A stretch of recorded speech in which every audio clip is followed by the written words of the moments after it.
RMC, Apolline Matin, 8h50, face à Canteloup. Tous les matins, l'info revisitée par Nicolas Canteloup. François Villeroy de Galhau était mon invité ce matin. Bruno Le Maire, vous souhaitiez réagir à cette interview. Bonjour. Bonjour Mme Malherbe. J'ai envie de vous dire félicitations. Ah bon ? C'est très beau ce que vous avez fait. Ouais. Ce matin, d'offrir son micro même aux plus démunis. J'étais très touché en écoutant ce monsieur sans le sou. Bon, il est pas sans le sou, c'est François Villeroy de Galhau, il est à la tête de la Banque de France. Oui, c'est ce que je dis, à la tête de la Banque de France. 0 euro, 0 centime. Il est même à la tête de moins 3600 milliards. Ça commence à faire un beau découvert. Je comprends ses propos, le pauvre est fauché. Vous savez quoi ? Il a peut-être même faim. Est-ce que Mme Malherbe, vous lui avez proposé un croissant, un bout de pain, quelque chose ? Je crois, j'espère. Vous savez, monsieur de Galhau, vous êtes en face de moi. J'entends votre détresse, mais il y a des solutions. Je ne sais pas, moi, jouer de l'accordéon dans le métro. Bon, c'est vrai que les Français n'auront pas de sous à vous donner, mais les touristes, peut-être. Bon, vous êtes quand même un peu gonflé, monsieur le maire. C'est un peu de votre faute si la Banque de France est dans cet état, non ? Comment ça de ma faute ? Attendez, moi je suis venu pour aider, Mme Malherbe. Pensez pas.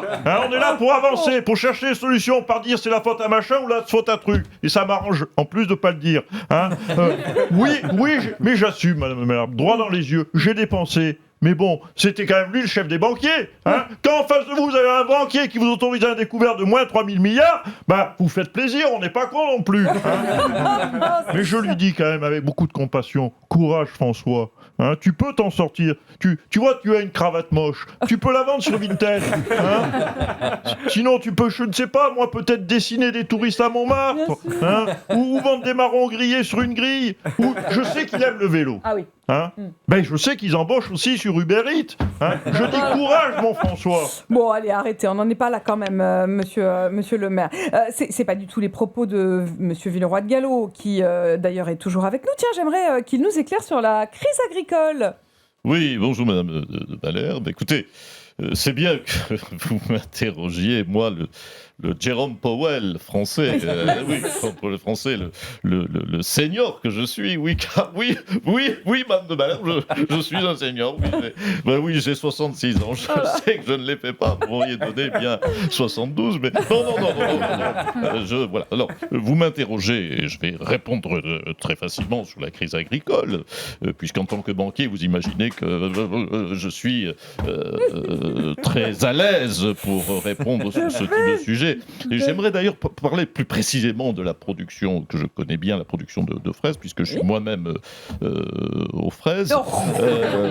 Mais surtout, il faut, en termes de production, arrêter, je le dis avec beaucoup de conviction, je dis, attention mon triple menton, il faut arrêter la production d'impôts dans ce pays, il faut procéder à l'arrachage, parce que ça ne marche pas. On plante beaucoup trop d'impôts et il ne pousse que du déficit. Bon, alors justement, revenons au budget quand même.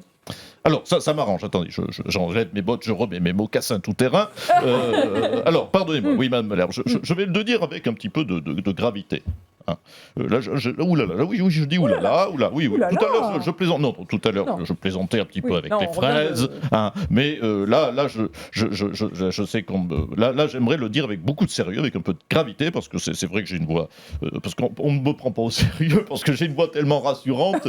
Je fais un peu bon pépère. Non. Là, je fronce les sourcils. Là, je fronce les sourcils. Non, je le dis avec gravité. Il nous faut un budget. D'accord. Voilà. Bon. Voilà. Oulala.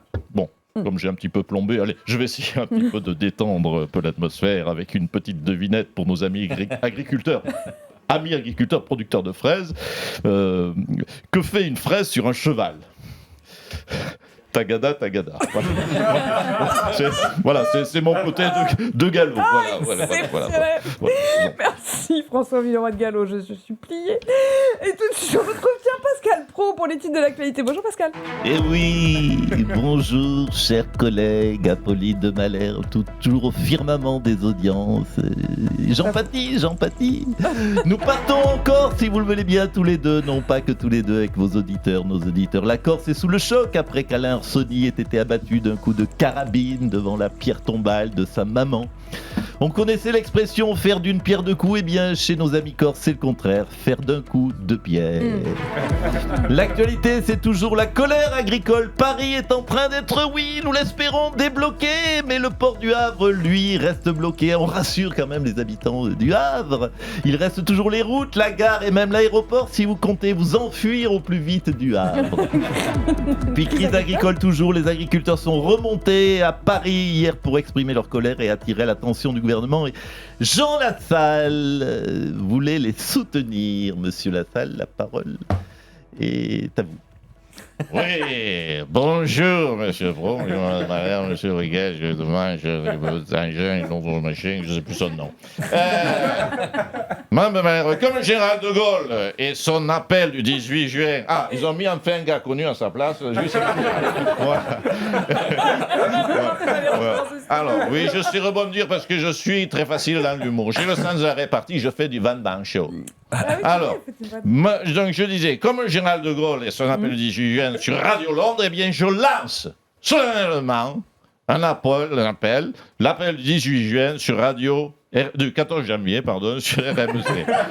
Oui, il faut, je le dis à nos amis agriculteurs, il faut résister. Mais à Paris, vous passez inaperçu, même dans vos tracteurs. Allons, ouvrez les yeux, parce qu'à Paris, une personne en colère qui roule à 2 à l'heure dans un véhicule qui pue et qui gueule contre ses conditions de travail, c'est le quotidien. Ça s'appelle pas un manifestant, ça s'appelle un Parisien. Et vous êtes noyé dans le troupeau.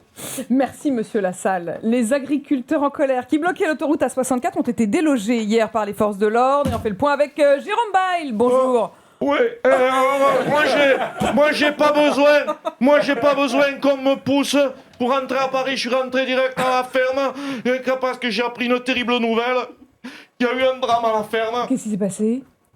Ça fait presque 2 mois que je suis absent, à bloquer l'autoroute, à faire brûler les palettes. Les copains m'ont prévenu, ils m'ont dit Jérôme, je crois qu'il faut que tu rentres. Je comprenais pas le message. Et là, une fois rentré, j'ai compris. J'ai compris parce que ma femme.